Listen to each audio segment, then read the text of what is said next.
Salam Salam Rahayu. Ya, Nuwun Sewu, dimanapun Anda berada, sekali lagi ketemu lagi dengan kami di malam Jumat ya Mas Puji. Betul. Dan seperti biasa, kali ini kita bertemu lagi di kisah pengalaman mistis dari Nuwun Sewu.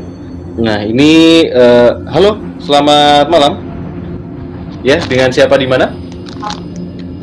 Dengan Mbak Lia di Demak. Oke, dengan Mbak Lia ya di Demak ya. Iya. Oke, baik, silakan Mbak Lia, ini langsung saja diceritakan ini untuk kejadiannya kapan dan di mana tepatnya.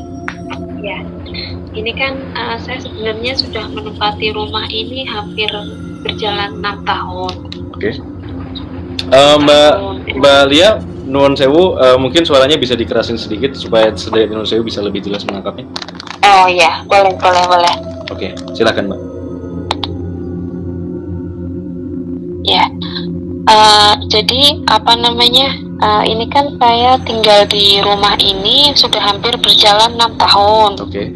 Dulu waktu pertama-tama saya di sini itu memang saya pernah kayak ada dengar kuda, kebrincing kuda itu kayak dokar, tapi itu nggak ada jalan di sini. Adanya itu memang jalan setapak, tapi kayaknya seolah-olah dokar itu kayak ada kudanya, itu kayak nembus ke sawah-sawah yang di depan rumah saya gitu, kayak ada jalan lurus gitu. Itu yang saya dengar. Okay. Cuman dari pihak mertua itu tidak pernah percaya kalau saya mendengar hal-hal yang kayak gitulah. Nah, berjalan ada 4 tahun atau 3 tahun, ini baru kemarin. Okay. Kan perasaan saya itu jendela sudah saya kunci karena biasanya memang saya kunci. Nah, setengah 11 malam itu suami baru pulang beli rokok. Terus tanya sama saya dibangunin loh, kok jendela kamar ngebuka gitu loh. Perasaan udah dikunci tapi ngebuka, tapi hanya satu lah, yang satu itu posisinya kunci, yang satu udah ngebuka. Saya pikir sama suami ada maling, terus barang-barang yang di lemari saya cek kok masih ada semua, tapi kok nggak ada suara, nggak ada apa, dan saya juga posisinya masih tertidur gitu. Selang 3 hari, baru semalam itu setengah 2 saya pengen ke belakang, pengen buang air kecil. Saya lihat itu masih sama, jendela yang satu juga ngebuka lagi, cuman itu bukanya tuh lebar. Tapi nggak ada suara, nggak ada apa. Terus saya panggil suami di ruang tamu. Kata suamiku gini, kalau ada garam ditaburin garam aja. Saya taburin garam, coba namanya tenang. Cuman kok aku coba sharing ke mertua, kata mama mertua nggak ada apa-apa. Cuman kok yang aku rasa beda kayak gitu loh. Jadi kayaknya yang baru pertama dulu aku datang ke rumah ini kok kayak sekarang kayak datang lagi gitu. Padahal kan dulu sempet mama mertua sama bapak mertua itu pernah minta tolong Pak Yai buat didoain gitu, dikasih air juga, ditaruh di atas lemari buat katanya karena aku pendatang dan anakku juga pendatang gitu. Nah, saya mohon solusinya. Sebenarnya ada apa? Apakah memang, soalnya dulu tempat rumah saya yang saya tempatin itu memang buat kayak pilihan lurah, jadi salah satu calon pilihan lurah kayak gitu di tempat saya ini. Oke. Mbak Lia ya tadi ya di Demak ya? Iya. Oke. Sebelumnya mungkin kita mau meluruskan dulu aja Mas Puji, karena sekali lagi mungkin kisah pengalaman mistis live ini ya bisa dibilang kita tidak fokus sama solusinya ya Mbak ya. Mungkin kita akan menggambarkan saja seperti apa mungkin keadaan yang waktu itu dialami oleh Mbak Lia. Dan ya semoga apapun itu nanti bisa dibilang akan ada keadaan yang lebih baik gitu ya Mbak ya. Iya, soalnya saya terus nggak berani tidur di kamar itu lagi, saya pindah kamar. Oke. Sebelumnya Mbak Lia ya, sebelum saya kasih ke Mas Bu biar ditanggapin sama Mas Bu nanti, Mbak Lia ini rumahnya dari sejak 6 tahun ya, berarti ya udah 6 tahun tinggal di situ ya? Iya. Oke. Tapi sebelum tinggal di situ, rumah ini apakah masih ditempati sama keluarga atau saudara gitu, atau mungkin Mbak Lia beli rumah di situ? Iya, ini sebelumnya ibu sama bapak yang nempatin. Sekarang ibu sama bapak itu di belakang rumah saya. Terus ini saya yang nempatin sama suami. Oke. Itu. Ketika kejadian yang pertama tuh Mbak, ketika Mbak Lia datang di situ, itu yang nempatin siapa aja Mbak rumah itu? Ada bapak, ada ibu, terus suami, saya sama anak. Anak Mbak Lia umurnya berapa? 33. Anaknya Mbak Lia? Sekarang mau jalan 7 tahun, mau jalan 7 tahun. Oke, berarti pas menempati rumah itu bisa dibilang masih 1 tahun, J, anaknya J?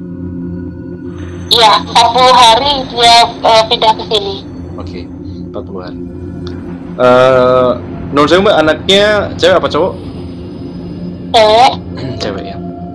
Oke.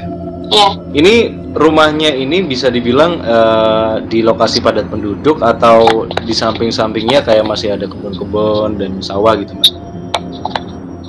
Ini padat penduduk sih.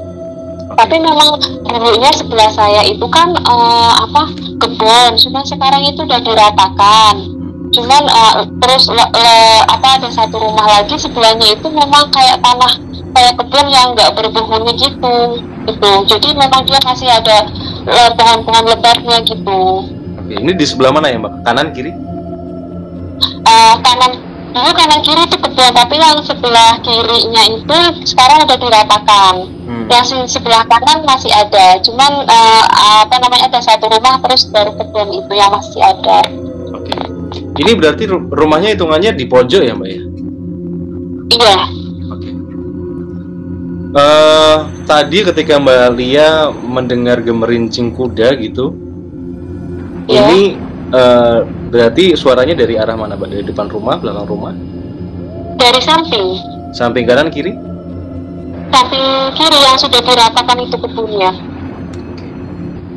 Dari samping kiri menuju ke mana Mbak? Kalau menuju, jadi kan rumah saya kan lurus depannya itu jalan raya, harusnya kan nggak ada jalan lurus itu tuh. Tapi seolah-olah yang saya dengar itu udah itu kayak lurus sampai ke sawah-sawah sana. Soalnya depan itu udah sawah semua gitu, kayak ada jalanan lurus. Dia tuh jadi kayak nembus jalan raya itu gitu. Padahal di situ nggak ada jalannya gitu. Jadi bisa dibilang rumah depannya lagi kayak sawah-sawah terus baru jalan raya gitu ya? Iya, jalan raya baru sawah, lapang sawah semua. Oke. Nun sewu, di dekat rumah Mbak Lia itu ada makam apa enggak Mbak? Atau mungkin ada tempat yang bisa dibilang apa ya, dikeramatkan gitu? Makam, sudah saya tanya suami, makam ada di dulu itu memang ada pohon besar di belakang rumah, memang ada kayak orang tua yang disesepukan, tapi sudah almarhum. Cuman kalau saya tanya sama ibu mertua, jawabannya memang itu yang ngikutin yang udah almarhum itu gitu. Cuman kan maksudnya yang udah lama di sini juga nggak ngerasain, nggak ada kayak saya yang saya rasain gitu. Oke. Menurut itu pohon besarnya di mana Mbak? Di belakang rumah ya? Di belakang rumah tapi jauh, nggak deket enggak. Oke. Tadi ketika jendela kamar itu, jendela kamar ini tembusnya kemana Mbak? Maksudnya ketika dibuka ini mengarahnya kemana? Mengarah ke bekas kebun yang sudah dilapangkan itu, yang sudah diurus, yang dijadiin ini kayak lapangan gitu. Berarti dari kiri lagi gitu ya? Iya. Oke. Kalau misal dari suami Mbak, pernah ada cerita-cerita apa Mbak kalau di rumah?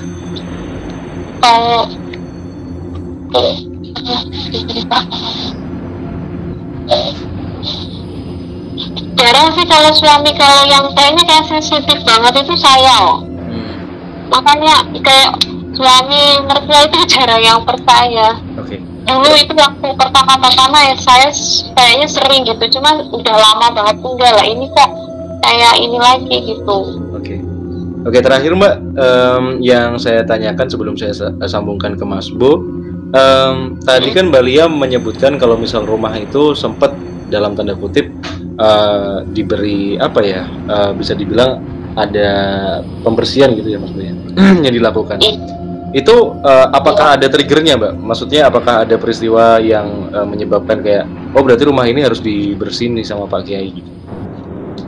Iya, karena dulu waktu anakku masih kecil itu pokoknya kalau nggak tahu ada jam-jamnya itu dia kalau lagi pas itu tuh kayak mau terbang gitu anakku tuh, dibawa kemana aja tuh nggak mau, dia tuh sampai dibawa maksudnya ke kayak orang nangis tapi bukan nangis gitu. Terus kan akhirnya sayanya pusing. Terus saya pernah juga waktu baru pertama pindahan ke rumah suami, itu kan suami kan servisan laptop kayak gitu lah, jam 11:30 saya pikir itu yang di depan orang benerin laptop, tapi kok saya sebelumnya tuh belum lihat itu apa jam. Saya cuma lihat di depan kursi itu kok kayak ada ibu-ibu sama anak cowok, hadapnya itu ke arah sawah membelakangi saya lah. Saya pikir itu lagi servis laptop, tapi saya cari-cari suami nggak ada lah. Terus saya baru kok jam 11:30 malam ada orang servis laptop perempuan lagi. Habis itu karena saya takut saya masuk kamar gitu. Jadi aku nggak tahu itu manusia atau bukan, yang jelas saya pernah lihat sepintas itu. Terus yang kedua waktu anak saya masih kecil juga itu. Jadi anak saya kan kalau malam nangis terus. Ibu mertua saya itu kayak ada yang nyautin gini, sebentar ya dek, itu loh ibumu lagi dibikinin susu dulu, diem dulu. Anakku diem mas, cuma pakai bahasa Jawa. Tapi paginya saya tanya sama ibu mertua saya, Bu, semalam ibu ngomong gini. Enggak, wong ibu tidur gitu. Dari situ saya cuma ngabatin, oh ya udah. Terus habis itu kalau misalnya ada kejadian gitu cuma aku sapa, kalau mau ganggu ya nggak usah di sini, aku pendatang soalnya aku penakut kayak gitu. Tak sapa tapi dalam hati gitu. Menarik nih Mbak, suara yang tadi dikira suara ibu itu suaranya memang mirip ibu atau kayak suara orang lain? Mirip ibu. Oke. Terus terakhir pas tadi ngelihat ibu-ibu yang sama anak cowok yang ada di depan gitu Mbak, dari penglihatan Mbak Lia sendiri ini gambarannya seperti apa Mbak? Maksudnya pakai baju apa gitu? Ya biasa sih, kayak rambutnya pendek, kayak diikat gitu, kayak orang biasa di sini gitu. Tapi dia nggak menyerupai sesuatu yang menakutkan, enggak. Benar-benar kayak manusia gitu. Cuman diem terus mengarah ke sawah gitu. Diem sama anak kecil itu, cowok itu. Dan saya baru ngehnya itu setelah lihat jam. Terus habis itu kan saya perasaannya nggak enak, langsung masuk kamar gitu. Oke. Menarik cerita dari Mbak Lia ini Mas Bu yang ada di Demak. Dan mungkin bisa dibilang satu cerita yang mungkin bisa kita rasakan juga ya Mas Bu ya, di studio, karena tadi sempat beberapa kali juga kayak ada rasa mual, ada rasa merinding juga saya ketika mendengar cerita dari Mbak Lia. Cuman sebelum saya sambungkan nih Mbak, terakhir kejadiannya berarti kapan nih Mbak? Kan tadi bilangnya baru-baru ini, semalam ya? Semalam itu ya, jendela kebuka. Okay. Tapi anehnya itu nggak ada suara sama sekali, nggak ada. Saya juga terbangun karena saya pengen buang air kecil itu gitu. Oke, baik. Mas Bu, menarik Mas Bu. Cerita dari Mbak Lia tadi saya recap lagi. Tadi Mbak Lia sempat dengar suara gemerincing kuda yang ada di samping kiri rumah, dan itu ketika awal-awal Mbak Lia tinggal di rumah itu. Dan kejadian dengan menyelesaikan dan kemudian baru-baru ini Mas Bu, sepertinya Mbak Lia juga merasakan apa ya, dalam tanda kutip interaksi lagi yang berupa jendela kamar yang terbuka ya, yang bisa dibilang jendela kamar itu mengarah ke bagian kiri rumah, dimana tadi gemerincing kuda ini juga dari arah kiri rumah Mas Bu ya. Yang menarik Mas Bu untuk saya ini mungkin apa Mas Bu sebenarnya, apa alasan dibalik interaksi ini Mas Bu? Ini nun saya buat Mbak Lia ya. Oke. Mbak Lia nun saya di situ ada sering gini, orang itu gini, apa kayak nanggep kuda lumping apa ya kalau bahasa itu reok ya, jaran kepang itu. Iya, barongan sih paling sering. Barongan ya, oke. Apakah di lapangan tersebut atau yang apa tadi yang jenengan cerita tadi sawah atau apa tadi ya? Ya kebun tapi sudah diratakan. Sudah diratakan. Apakah Nun Sewu sering diadakan di situ Mbak Nun Sewu? Kalau sering kayaknya selama saya di sini nggak ada sih. Nggak ada ya. Kalau biasanya diadakannya di mana tuh Mbak? Dekat rumah nggak? Iya. Pokoknya di sekeliling rumah kalau ada apa namanya kalau ada kayak orang antenan apa gitu biasanya memang tanggapannya gitu. Oke. Acaranya. Nun Sewu Mbak, apakah kalau ada pilihan lurah ya tadi ya? Sering ditempatkan di daerah situ atau gimana Mbak? Nun Sewu di daerah tadi? Di rumah saya. Di rumah saya sih, ya dulunya. Masih kayu apakah Nun Sewu? Iya, sebagian. Oke. Nun Sewu, dulu pada waktu ada seringnya kejadian itu, apakah ada Nun Sewu satu titik lampu yang sering mati Mbak Nun Sewu? Di rumah? Iya. Di daerah belakang dekat kamar mandi ya Mbak ya? Iya, betul. Ya. Nun Sewu Mbak, sebenarnya di sini Mbak Lia juga merasakan sesuatu hari ini pada waktu telepon ini. Iya. Nun Sewu, nggak tahu kenapa jenengan saya rasakan gini Mbak, jenengan juga agak sedikit merasakan ada satu hentakan energi juga di sini. Jenengan sudah mulai agak merinding dan nggak tahu kenapa kok merasakan jenengan kayak deg-degan ya, nggak tahu ya Nun Sewu. Iya benar soalnya saya sudah bilang ke suami saya nggak mau, soalnya kan kalau nanti kayak dilukiskan apa saya lihat secara abstraknya lukisannya nanti saya takutnya itu nggak berani masuk rumah, soalnya saya sangat penakut sebenarnya. Dan ini memang sudah saya visualisasikan, tetapi Nun Sewu visualisasinya tidak seram atau tidak seperti orang biasa. Dan di sini memang ada satu yang memang sering apa ya, kalau pada waktu pemilihan lurah itu apa ya, ada satu entitas astral yang memang dipanggil dengan visualisasi yang laki-laki ini Mas, yang seperti yang saya gambar ini. Itu yang pertama. Yang kedua Nun Sewu, ada sosok wanita yang memang Nun Sewu dia bisa dikatakan umur sekitar 30 sampai 35 Mas Nun Sewu. Dan ini kalau bahasa saya wanita ini cantik, dan itu mungkin apakah ada hubungannya dengan perdanyangan desa Nun Sewu? Atau danyang bisa? Iya, seperti itu. Mungkin kalau misal Mbak Lia sambil melihat live YouTube ya, mungkin bisa dilihat. Ini sketsa dari Mas Bu. Iya. Oke. Menarik nih Mas Bu, sosok yang. Terus Nun Sewu, pernah ada satu pohon besar enggak Mbak Nun Sewu? Mungkin sekarang masih ada atau sudah ditebang Nun Sewu, kayaknya pohon apa ini ya? Kayak randu alas apa ada Mbak dulu di daerah sekitar situ Mbak? Itu nggak jauh sebelah barat yang tadi saya sampaikan, itu ada kebun yang masih ada yang belum diapa-apakan, itu di sebelah situ tapi sudah mati kena petir kalau tidak salah itu. Dan itu Nun Sewu pohonnya besar sekali ya Mbak Nun Sewu?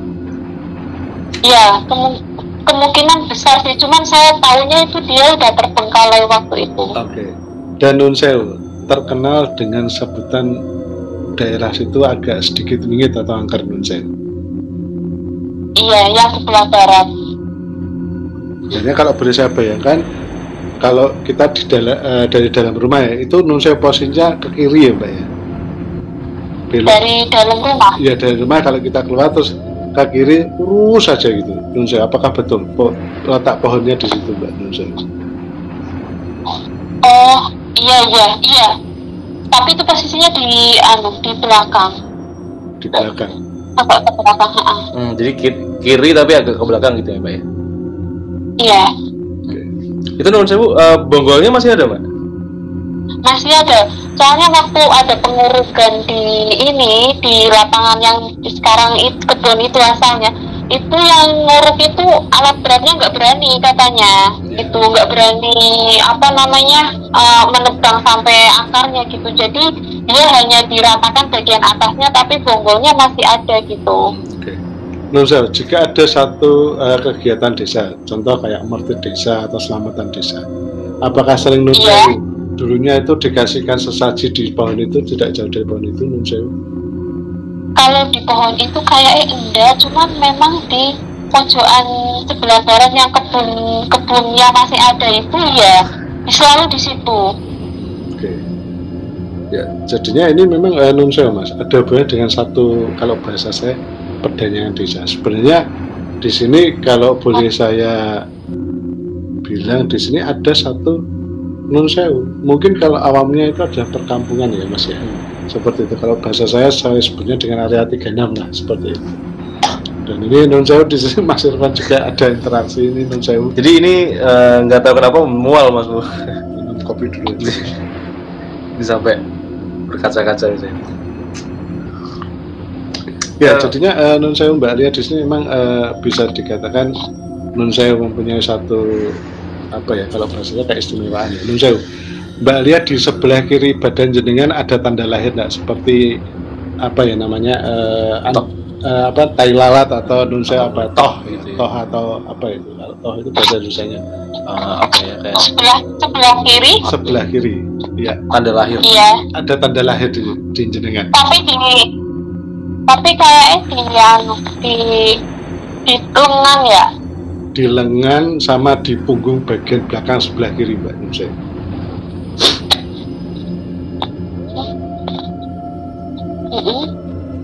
Ya, jenengan punya tanda itu Mbak Nunsew. Kalau yang di belakang saya tidak bisa lihat, tapi yang di lengan ya. Oke, ada tanda lahir. Nunsew, jenengan lahir biasa atau kalung khusus atau sungsang Mbak Nunsew? Kurang tahu. Kurang tahu ya, oke. Ya. Ya, jadinya memang Mbak Lia ini bisa dikatakan diberikan keistimewaan ya, mungkin lain daripada orang lain ini, karena memang ini pun aja nggak tahu Nunsew tiba-tiba jadi perutnya apa mual tuh Mbak Nunsew jadinya sedikit ya, mual enggak? Kayak orang itu mau masakan keruk-keruk gitu ya Nunsew. Gemeter, lemas kayak gitu, kayak ya kayak ada apa ya Nunsew, tiba-tiba terus kemudian ada satu perubahan gitu ya Mbak ya. Ya. Tapi yang menarik ini Mas Bu, dari sosok yang digambarkan oleh Mas Bu, ini sebenarnya yang tadi diceritakan ada di pohon gitu Mas Bu. Apakah dua-duanya ini ada di pohon? Kalau bahasa saya bisa dikatakan seperti itu. Jadinya pohon ini ada semacam kayak batas daerah teritori. Kalau bahasa saya seperti itu Mas. Dua-duanya ini? Iya, sama sebenarnya. Oke, gitu. Cuma mungkin gini, kalau bahasa saya yang laki-laki ini sering digunakan untuk pada waktu pemilihan lurah di daerah sana Nunsew. Bisa dikatakan untuk menjaga, atau bisa dikatakan gini Mas, untuk melindungi orang-orang yang mengikuti pemilihan lurah tersebut dari gangguan-gangguan yang dalam tanda kutip tidak terduga gitu. Ya, betul. Oke. Nunsew, ada sendang tua enggak Mbak di sana Mbak Nunsew? Ada. Ada dari menghadap timur atau selatan sendang itu Mbak Nunsew? Itu kurang tahu, tapi memang itu ada makom leluhur desa. Memang kalau ada acara apa selamatannya macam, memang selamatannya kita di situ ya. Jarang kesana dulu. Iya. Selamatannya gitu. di situ ya. Oke. Termasuk pada waktu pemilihan lurah itu juga mengadakan ritual di sana ya Mbak ya. Iya, biasanya semuanya memang berawal dari sana dulu, karena itu katanya sesepuh desa. Gitu. Nunsew, saya bayangkan itu kok ada pohon besar di apa itu di sendangnya, itu pohon apa Mbak Nunsew dulunya? Kok bayangan saya ada satu pohon besar itu kayak pohonnya dua ya kalau nggak salah Nunsew. Kok di bayangan saya seperti itu. Ada bunganya nggak dulunya?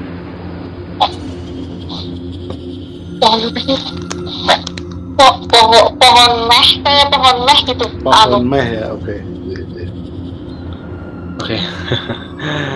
Menarik sekali. Menarik Mas Bu, dan mungkin pertanyaan saya sama seperti pertanyaan Mbak Lia. Untuk suara gemerincing kuda dan interaksi-interaksi ini sebenarnya apakah ada maksud yang ingin disampaikan gitu, ataukah mungkin kalau bahasa saya pada waktu itu Mbak Lia secara gini, frekuensinya pas, terus kemudian bisa melihat Nun Sewu mereka, jadinya pas pada waktu dari sisi sana frekuensinya pas, dari sisi Mbak Lia frekuensinya pas, terus kemudian bisa terus kemudian melihat visualisasinya. Kalau bahasa saya seperti itu.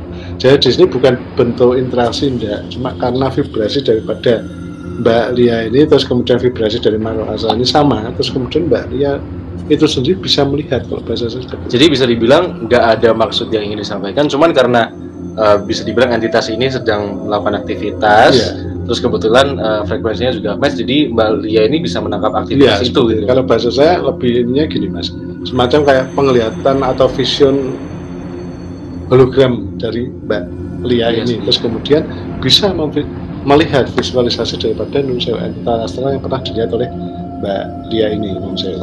Tapi untuk yang jendela kamar tadi juga sama Mas, apakah seperti itu? Sebenarnya sama Mas, Nun Sewu. Kalau boleh saya bilang, bisa dikatakan rumah Mbak Lia ini sedikit kena jalur daripada Nun Sewu.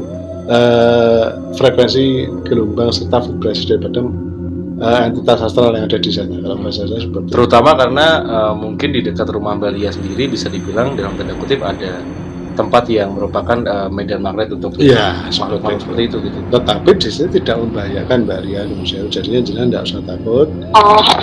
Ini juga tidak ada hubungannya dengan Nun Sewu. Kalau bahasa saya mencelakakan mencelakakan Mbak Lia atau keluarga yang ada di rumah Nun Sewu. Karena bisa dibilang juga dari makhluk-makhluk yang tadi di sketsa juga kayaknya saya nggak tahu ya Mas Budi, dari penangkapan saya orang awam sih kayaknya walaupun energinya besar tapi positif ya Mas Budi. Iya, kalau bahasanya seperti itu Mas. Jadi tidak ada bentuk yang menyeramkan terus kemudian kayak keluar siulnya terus mukanya busuk atau apa, enggak. Kalau bahasa saya lebih condong ke kayak orang biasa. Kalau bahasa saya seperti itu. Cuma memang mungkin ada beberapa dengan pakaian-pakaian yang mungkin bisa dikatakan pakaian-pakaian zaman dahulu. Kalau bahasa saya seperti yang digambarkan oleh Mas Budi tadi ya. Seperti itu. Jadi Nun Sewu sosoknya ada sosok terkuat. Kalau bahasa saya tadi di depan ada hubungannya dengan Nun Sewu, perdayangan desa atau danya digambarkan daripada desa itu sendiri. Nun Sewu. Oke. Baik, Mbak Lia mungkin itu bisa menjawab pertanyaan dari Mbak Lia ya. Iya. Ya, jadi bisa dibilang apapun yang dirasakan oleh Mbak Lia sendiri bisa dibilang tidak ada Mas Budi, tidak ada hal-hal yang membahayakan gitu ya buat Mbak Lia dan sekeluarga.